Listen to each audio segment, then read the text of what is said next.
Baik, silakan Pak Freddy. Sudah Ya, lagi, silakan Pak. baik. Terima kasih. Mohon maaf ada gangguan teknis. Ya, Shalom Bapak Ibu sekalian. Selamat pagi. Hari ini saya akan bawakan satu topik ya yang saya kasih judul Coba Lagi, tapi kali ini bersama Tuhan.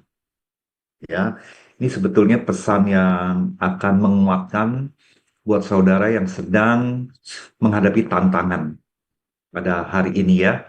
Nah, saudara pernah nggak mengalami satu situasi bahwa saudara udah eh, bekerja keras panjang hari, saudara sudah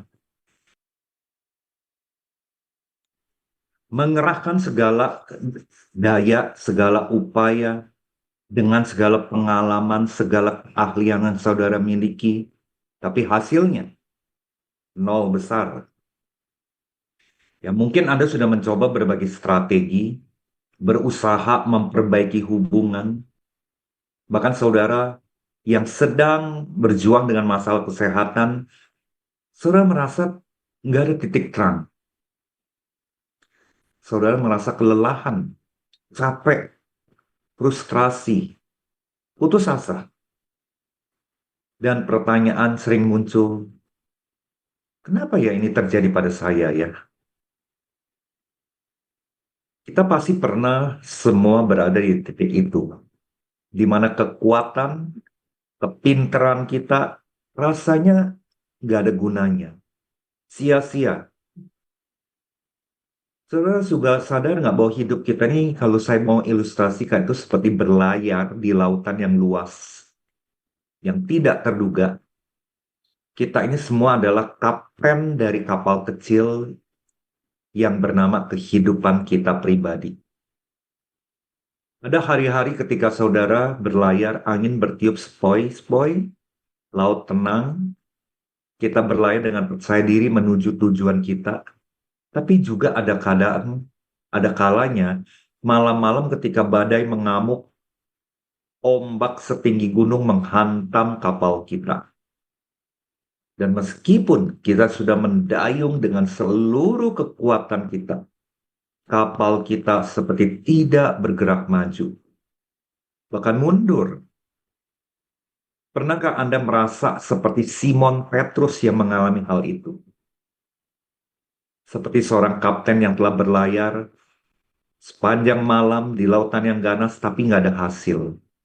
Nah, saudara, hari ini kita mau belajar dari Simon Petrus ya dan menemukan sebuah rahasia yang mungkin akan mengubah sudut pandang kita tentang apa yang sedang kita alami pada hari ini.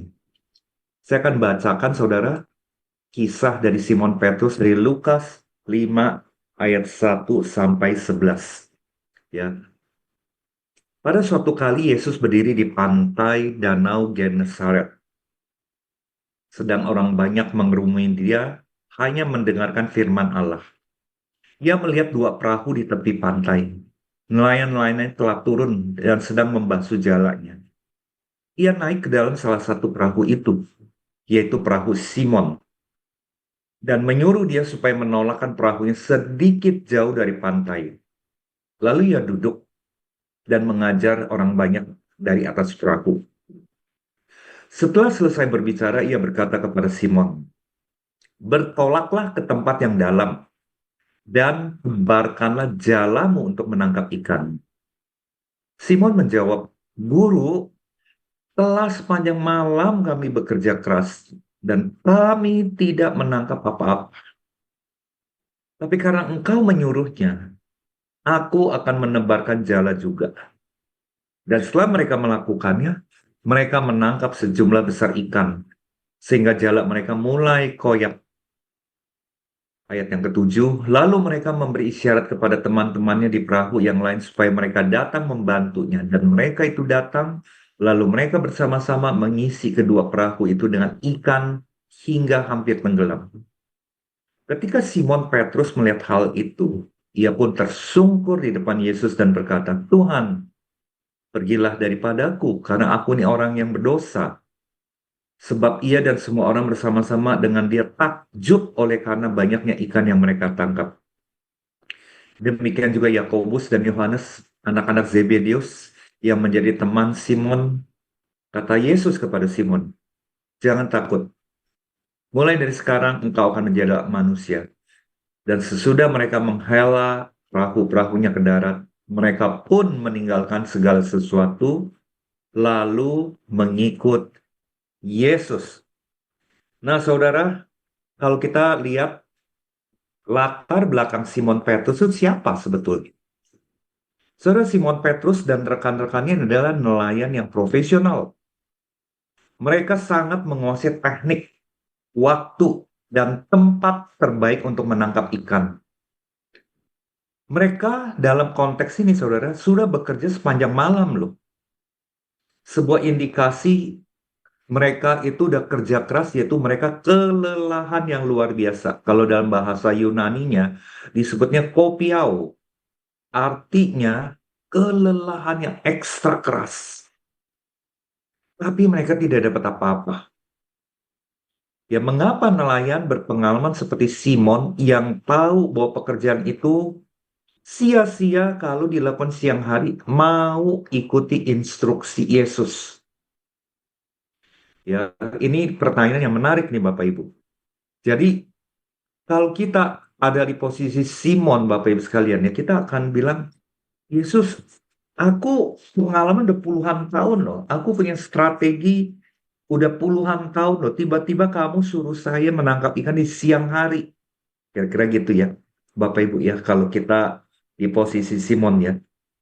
Tapi Bapak Ibu, Simon bereaksi yang berbeda. Ketika ia mendengar otoritas dalam suara Yesus, dengan kata menyuruh, dalam bahasa Yunaninya ada epistates, yang digunakan oleh Yesus menunjukkan bahwa Simon mengakui otoritas Yesus sebagai komandan.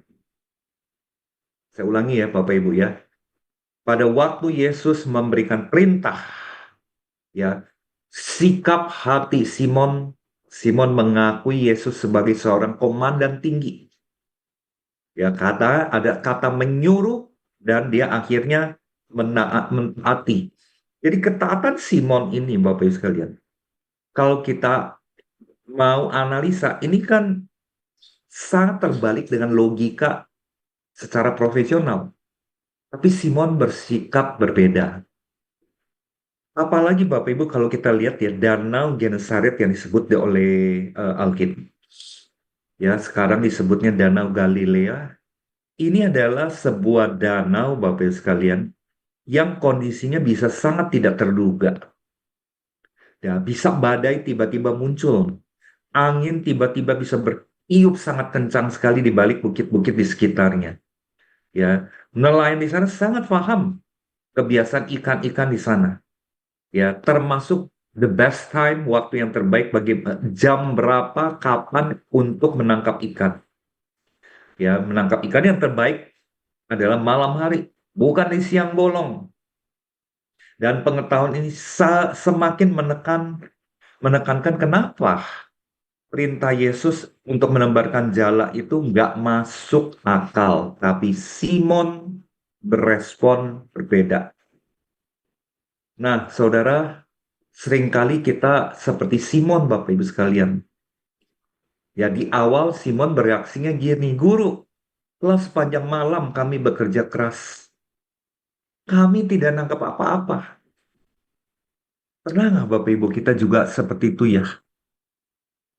Semua kejadian, semua fakta yang kita alami itu nggak masuk akal Bapak Ibu.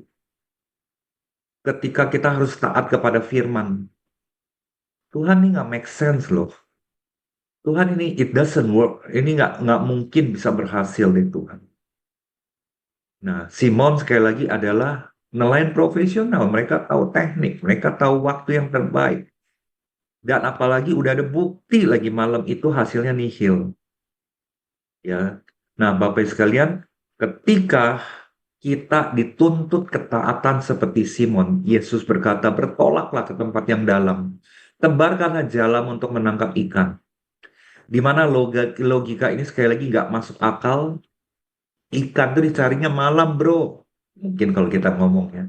Bukan siang. Tapi respon Simon sekali lagi. Karena engkau yang menyuruh, aku akan menebarkan jala juga. Apa makna penting di sini, Bapak Ibu? Ya, sekali lagi kata menyuruh dalam bahasa Yunani di sini ada epistates, berarti komandan. Siap, komandan. Simon mengakui otoritas Yesus. Jadi yang kita bisa belajar pagi hari ini adalah apa? Iman bukan soal logika. Iman bukan soal hitung-hitungan dan pengalaman. Iman bicara soal percaya dan taat. Kadang Tuhan menyuruh kita lakukan sesuatu yang tampak tidak masuk akal. Kadang firman yang kita dengar, Bapak Ibu, nggak sesuai dengan fakta. Saya mau ajak kembali saudara merenungkan diri saudara. Kita berdiam diri sebentar, saudara. Apakah kita mengalami situasi yang seperti itu?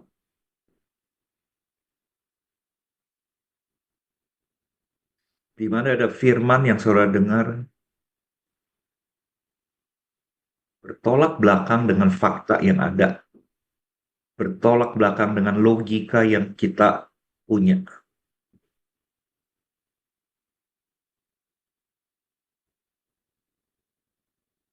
Maka saudara sedang mengalami situasi seperti ini.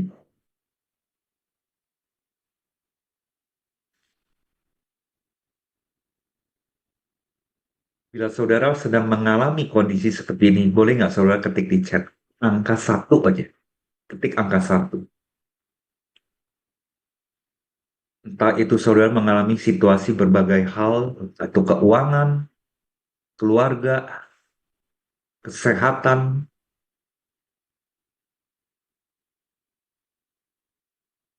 Tapi hari ini kita belajar, Bapak Ibu. Sekali lagi, iman bukan soal logika. Iman bukan soal fakta. Tapi soal percaya dan taat. Dan bahkan mujizat itu datang bukan saat kita yakin. Tetapi saat kita taat. Gak mudah ya, Bapak Ibu. Bicara kayak begini nggak mudah. Saya pun sedang mengalami, Bapak Ibu sekalian. Secara logika nggak masuk akal ya ketika kita harus mentaati firman. Tapi yang ini yang dialami oleh Simon Petrus. Ya, terima kasih untuk respon Bapak Ibu di chat. Ya, dan sekali lagi, ketika saya bertanya kepada Bapak Ibu, apakah saudara sudah mentok dalam soal karir? Di lautan karir, mungkin kapal profesional Anda ya sedang terjebak dalam badai PHK, proyek gagal, usaha gagal, promosi gagal, dan mungkin Anda adalah seorang profesional yang udah punya pengalaman, Bapak Ibu. Udah investasi begitu banyak waktu, energi, bahkan uang, bahkan lembur, tapi nggak ada hasil. Dan seringkali kita punya pengalaman. Strategi ini kelihatannya stick share. Ini udah di depan hidung lo peluang, udah di depan hidung lo Bapak Ibu. Tapi ini lewat, berlalu begitu aja. Pernah nggak saudara ngalamin kayak gitu? Atau saudara dalam soal keuangan. Ya, saudara bergumul dalam soal keuangan. Saudara udah mencoba berbagai cara menabung, investasi, mulai bisnis kecil. Anda sudah berhemat mati-matian, bikin anggaran yang tepat. Tapi nggak tahu kenapa ya. Kok rasanya hutang malah makin numpuk. Ya, usaha tidak kunjung membuahkan hasil. Pernah nggak Anda juga mengalami rasanya Anda berenang melawan arus? Nggak ada kemajuan yang berarti. Apalagi tentang hubungan, saudara. Hubungan dengan pasangan, hubungan dengan anak, dalam pernikahan saudara. Saudara sudah mencoba berkomunikasi dengan baik, memberikan yang terbaik, melayani pasangan saudara. mengalah tiada henti, bahkan nggak ada ujungnya, mengalah terus. Udah melakukan segala cara untuk memperbaikinya, tapi hubungan tetap retak. Dan mungkin hancur, makin menjauh. Saudara, ini yang seperti Simon Petrus alami. Ya, ini seperti Simon Petrus alami, Bapak Ibu sekalian. Nah, kemudian Bapak Ibu sekalian kita belajar hari ini. Ya, ketika Simon Petrus taat, taat yang melampaui logika Bapak Ibu. Hasilnya apa? Kita lihat. Mereka menangkap sejumlah besar ikan hingga jala mereka mulai koyak. Dari sini kita belajar apa sih Bapak Ibu sekalian? Berkat Tuhan datang dengan melimpah sampai dua perahu hampir tenggelam ini lebih dari sekedar keuntungan. Ini adalah buah dari ketaatan. Jadi penerapannya adalah Tuhan sanggup memberkati kita lebih dari apa yang kita pikirkan. Tapi prinsip yang kita belajar, kita hidup dalam kerajaan Allah adalah taat dulu, baru lihat hasil. Ya, saya ulangi lagi. Taat dulu, baru lihat hasil. Ini adalah prinsip di dalam kerajaan Allah. Ya, dan Bapak Ibu, kalau kita perhatikan ya, setelah kita belajar dari sini, refleksi apa yang kita bisa dapatkan? Simon sudah mencoba dengan kekuatan sendiri, kesimpulannya. Tetapi ketika ia taat dan menyerahkan kontrol kepada Yesus, hasilnya itu sangat berbeda. Ya, dari kegagalan total menjadi tangkapan yang berlimpah, dan bahkan dia menyerahkan hidupnya mengikuti Yesus. Jadi poin penting apa sih saudara yang kita bisa belajar dari sini? Berhenti saudara, andalkan kekuatan sendiri. Kita punya kekuatan nggak akan cukup. Berhenti andalkan kekuatan sendiri. Berserah total kepada Tuhan. Saudara, saya lagi ngalami sebuah proses dalam hidup saya. Yang saya lakukan adalah ketika saya berserah. Saudara coba lihat tangan saya. Ketika saya berserah, seringkali loh Bapak Ibu, apa yang saya serahkan, saya ambil kembali. Saudara alami itu nggak? Pagi-pagi kita berdoa, Tuhan, aku berserah, Tuhan, aku berserah total kehidupanku, keuanganku, pekerjaanku, anak-anakku, keluargaku. Pagi-pagi kita berserah nih, saudara. Jam 9 pagi, jam 10 pagi, pikiran-pikiran ngaco kita muncul. Kita tarik balik apa yang kita serahkan kepada Tuhan. Ciri-ciri kita tarik balik itu adalah apa Bapak Ibu? Kita galau lagi, kita khawatir lagi, kita takut lagi. Emosional kita muncul lagi. Kita ragu kembali. Kita bahkan bertanya-tanya, Tuhan engkau ada nggak sih dalam tantangan hidupku? Bahkan kita sering balik lagi ke masa lalu. Andaikan saya tidak lakukan ini, andaikan saya lakukan itu. Misalnya kembali, saudara menganalisa terus. Misalnya ini, misalnya itu. Menyesali ini, menyalahkan ini, mengeluh ini. Nah ini contoh Bapak Ibu. Pagi-pagi kita udah serahkan Yesus kepada Yesus. Tapi siang hari kita tarik lagi. Makanya sepanjang hari kita damai sejahtera kita hilang. Sekali lagi Bapak Ibu, ini gue banget ya. If yes, ketik angka 7. Ya, saya cuma pengen tahu aja. Saudara seperti saya juga nggak ngalamin seperti saya nggak? Udah menyerahkan, kita tarik balik. Ya, saudara ya. Pagi-pagi saat teduh, kita lagi betul-betul fly with Jesus gitu loh ya. Jangankan jam 9, jam 8 pagi itu udah tarik lagi tuh dari tangannya Yesus tuh. Ya ciri-cirinya seperti yang tadi saya bilang. Galaunya muncul, kekhawatirannya muncul, keraguannya itu muncul. Ya, nah ini yang kita belajar dari pengalaman Petrus. Saya juga lagi dididik karakter saya dengan Tuhan nih, arti penyerahan itu. Nah, Bapak Ibu, kita juga belajar. Doa itu adalah sebuah percakapan, bukan hanya permintaan. Doa itu adalah apa ya Bapak Ibu sekalian? Ini menyocokkan apa yang dalam pikiran kita, kehendak kita dengan keinginan Tuhan. Jadi bukan keinginan Tuhan mesti nyocokkan dengan keinginan kita.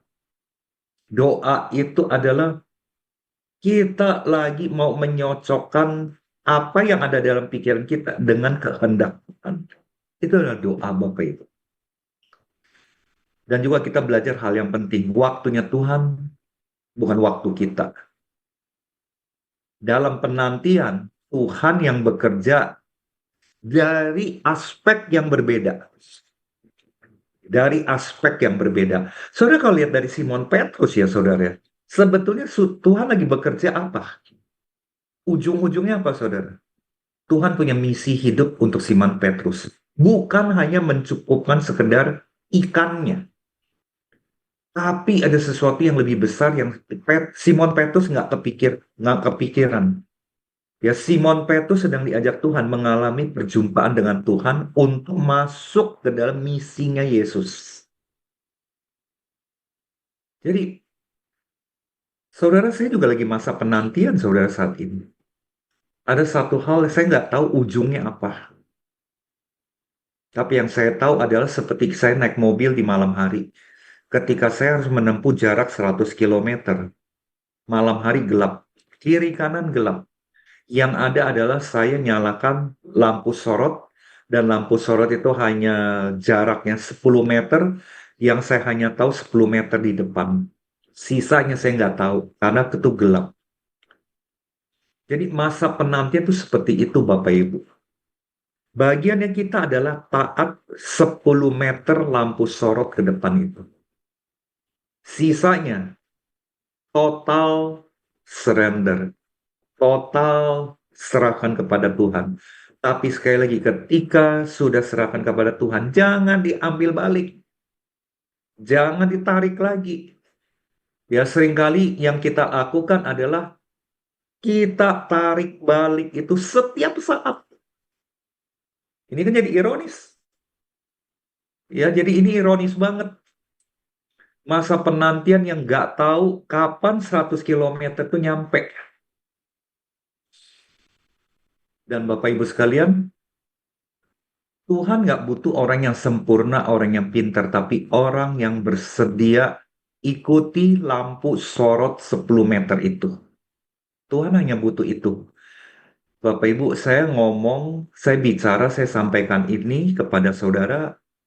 Ini saya lagi gampar pipi saya lagi pukul pipi saya lagi wake up call diri saya, Bapak Ibu sekalian. Firman ini juga untuk saya sendiri, Bapak Ibu. Ya, this is my wake up call. Kalau udah ngasih ke Tuhan, ya jangan ditarik balik. Ikuti aja lampu sorot 10 meternya. Enak nggak Bapak Ibu situasi ketidakpastian itu? Sangat tidak enak.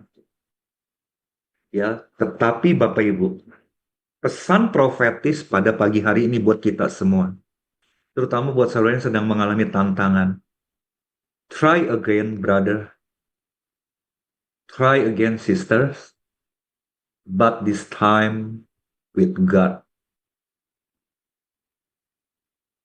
Coba lagi Bapak Ibu sekalian. Tapi kali ini berjalan bersama Yesus. Saya ingin saudara kita coba juga berdoa secara pribadi ya Bapak Ibu ya. Untuk kedua kalinya saya ingin saudara, ayo kita ambil waktu 1 menit. Setelah saudara mendengar pesan profetis ini, Tuhan bicara apa? Dia akan bicara, nak, coba lagi. Kali ini bersama Yesus. Apa yang kau sudah serahkan, jangan kau tarik kembali. Saya ingin saudara berdoa masing-masing.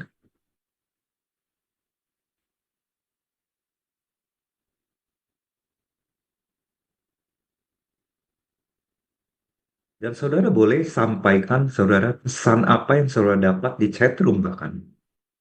Ini untuk saling kita menguatkan. Jadi pagi ini saya ingin saudara bukan mendengar pengetahuan, tapi saya ingin saudara pagi ini mengalami Tuhan, saudara. Saudara dapat pesan profetis apa di hati saudara? Saudara boleh ketik di chat room.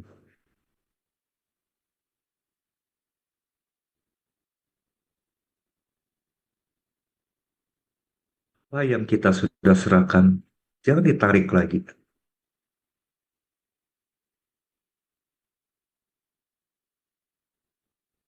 Mari kita berjalan 10 meter ke depan hanya lewat lampu sorot yang ada bersama Yesus. Kita nggak tahu kapan 100 kilometer itu kita tiba, tapi jalanin aja. Dengan kali ini berjalan bersama Yesus tanpa keraguan apapun.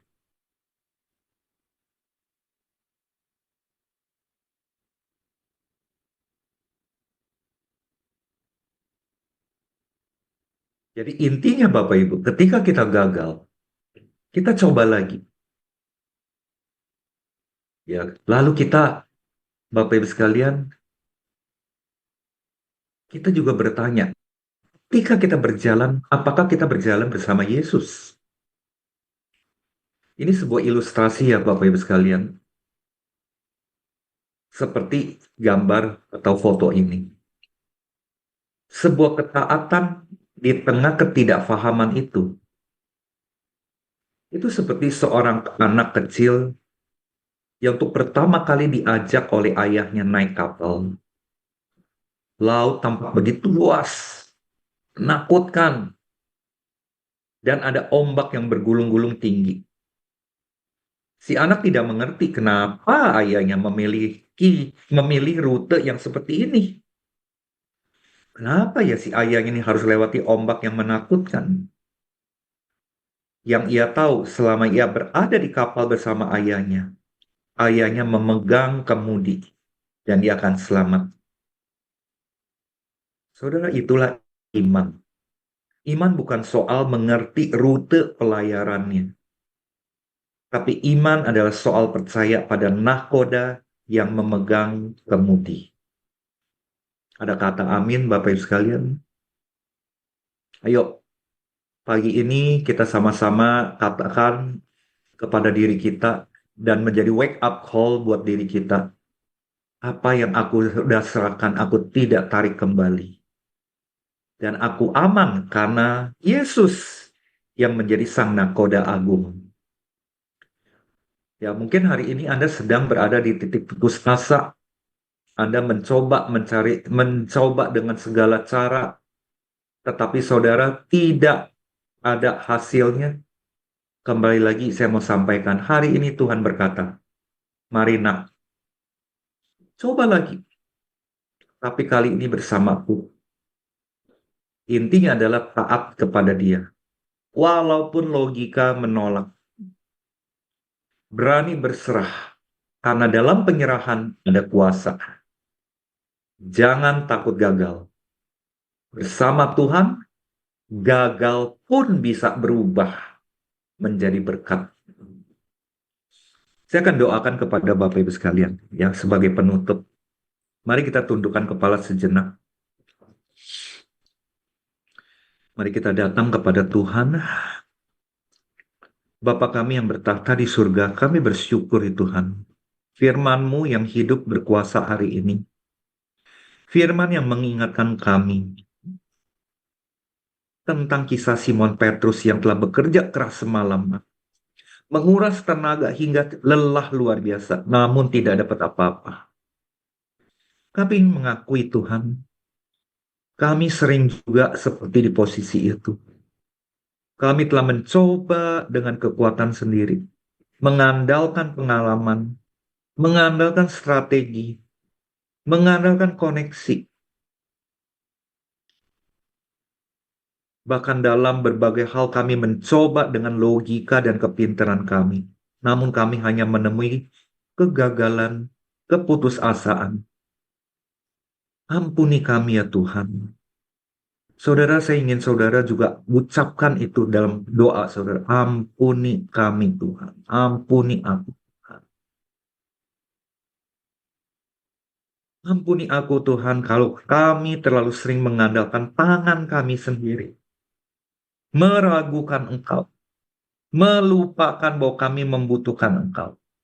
Ampuni kami Tuhan juga seringkali kami menarik kembali apa yang kami sudah serahkan kepada Engkau. Terima kasih Tuhan, Kau tidak hanya ingin memberkati kami dengan limpahan, tapi juga ingin mengubah dari dalam, dari cara kami berpikir. Ya Tuhan, seperti Engkau berkata kepada Simon, coba lagi, tapi kali ini bersamaku. Kami mau meresponi panggilan-Mu Tuhan. Beri kami keberanian untuk taat kepada Engkau. Meskipun kelihatannya tidak masuk akal. Tolong kami Bapak, berikan kami kekuatan untuk bisa terus-menerus berjalan bersama Yesus. Biarlah hidup kami semakin memuliakan nama-Mu. Kembali pagi ini, kami serahkan seluruh hidup kami, seluruh tantangan hidup kami ke dalam tangan. Dalam nama Tuhan Yesus, setiap orang yang diberikan kekuatan oleh Roh Kudus lewat firman pagi hari ini, mari kita katakan amin. Amin. Ya. Amin. Puji Tuhan.